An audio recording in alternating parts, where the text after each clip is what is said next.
Halo, apa kabar semuanya? Kalian lagi nyari materi belajar? Pas banget nih, kali ini aku akan membahas tentang proses analisis keputusan pesanan khusus. Kalian penasaran kan? Bagaimana perusahaan menentukan untuk menerima atau menolak pesanan khusus tersebut? Yuk simak video ini.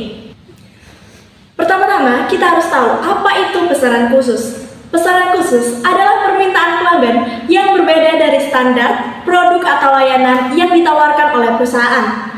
Contohnya apa ya? Restoran pizza yang biasanya membuat pizza berbentuk bulat, tetapi ada pelanggan yang meminta untuk dibuatkan pizza berbentuk hati.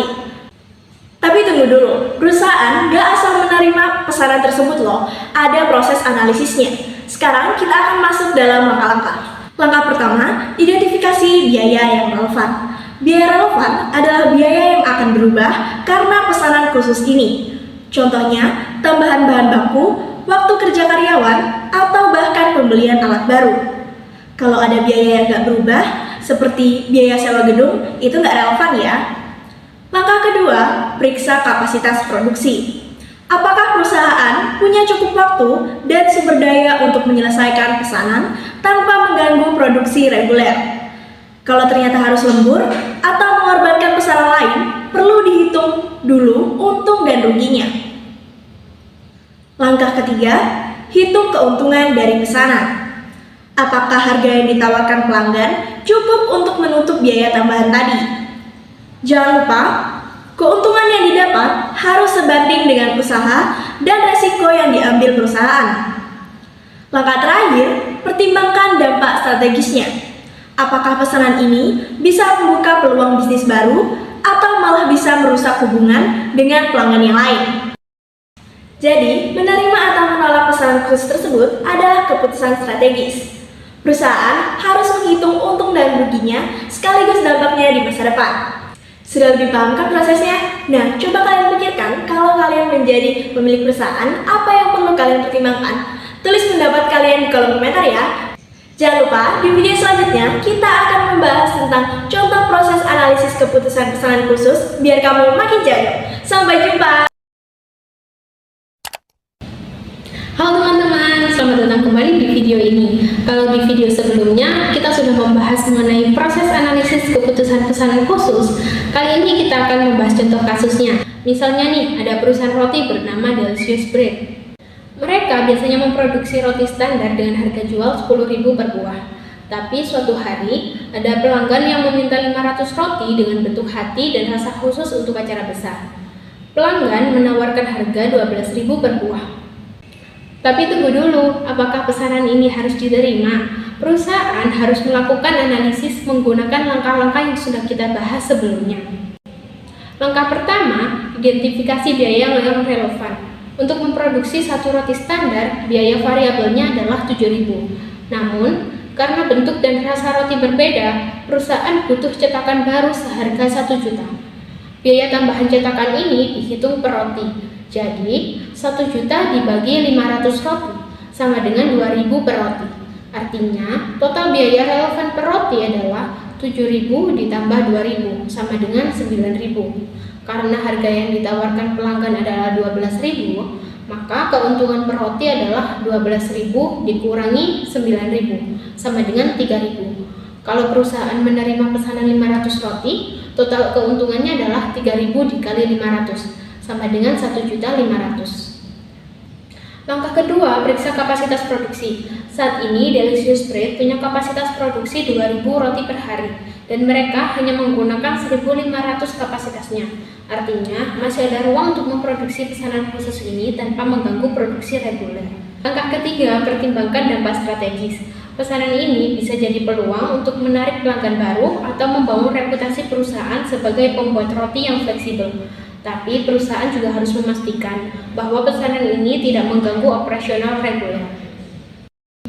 Jadi berdasarkan analisis tadi, pesanan khusus ini layak untuk diterima. Selain memberikan keuntungan sebesar 1.500.000, perusahaan juga masih memiliki kapasitas produksi yang cukup. Tapi ingat ya, pengambilan keputusan harus disesuaikan dengan kondisi masing-masing perusahaan. Bagaimana menurut kalian? Kalau kalian mendapatkan pesanan seperti ini, kalian akan mengambilnya atau tidak? Tulis jawaban kalian di kolom komentar ya. Sampai di sini dulu video kali ini. Sampai jumpa. Hai semuanya, karena video sebelumnya kita sudah membahas tentang proses analisis keputusan pesanan khusus beserta contoh kasus nyata. Untuk menguji pemahaman kalian, kali ini kita akan membahas melalui beberapa pertanyaan menarik. Pertanyaan pertama, pesanan khusus biasanya diterima oleh perusahaan jika memenuhi syarat berikut, kecuali A.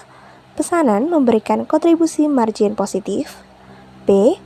Pesanan berasal dari pelanggan baru yang prospektif. C.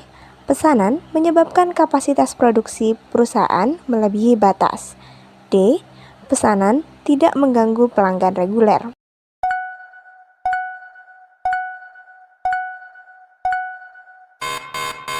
Jawabannya adalah C.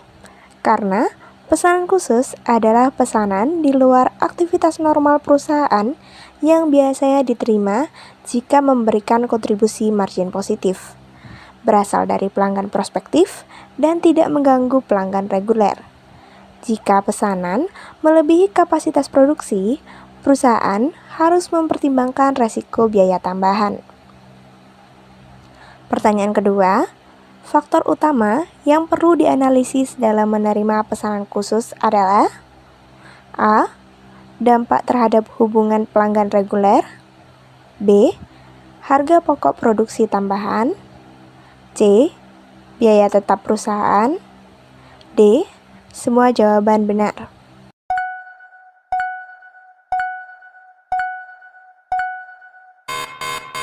Jawabannya adalah D. Karena dalam analisis pesanan khusus, perusahaan harus mempertimbangkan dampak terhadap pelanggan reguler, harga pokok produksi, serta bagaimana biaya tetap dapat mempengaruhi keputusan. Semua faktor tersebut saling berkaitan. Selanjutnya untuk pertanyaan ketiga, jika pesanan khusus memberikan harga di bawah harga normal, maka keputusan penerimaan pesanan bergantung pada A. Apakah pesanan memberikan kontribusi margin positif? B. Apakah pelanggan memberikan pesanan besar di masa depan? C. Apakah pesanan dapat meningkatkan kapasitas produksi? D. Apakah pesanan menyebabkan penurunan laba bersih?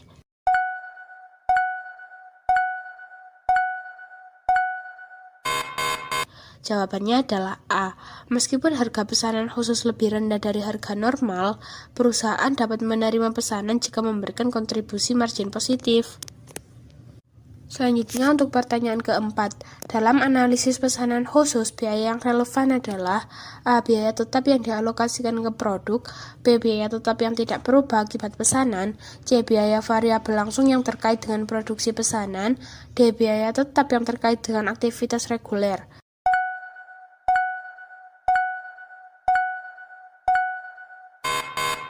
Jawabannya adalah C, karena biaya yang relevan dalam analisis pesanan khusus adalah biaya variabel langsung seperti bahan baku dan tenaga kerja langsung, karena hanya biaya ini yang berubah sesuai pesanan. Biaya tetap tidak relevan jika tidak terpengaruh oleh pesanan. Pertanyaan terakhir, perusahaan XYZ memiliki kapasitas produksi 10.000 unit dengan biaya variabel 20.000 per unit dan biaya tetap 50 juta. Perusahaan menerima pesanan khusus 2.000 unit dengan harga 25.000 per unit. Apakah pesanan tersebut harus diterima? A. Ya, karena memberikan kontribusi margin positif. B. Tidak, karena harganya di bawah biaya total per unit. C. Iya, karena tidak mempengaruhi biaya tetap. D. Tidak, karena pesanan melebihi kapasitas produksi.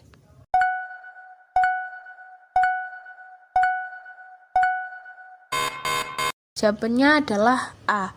Harga per unit pesanan khusus 25.000 lebih besar biaya variabel per unit 20.000 sehingga memberikan kontribusi margin positif sebesar 5.000 per unit. Biaya tetap tidak relevan karena tidak berubah akibat pesanan khusus.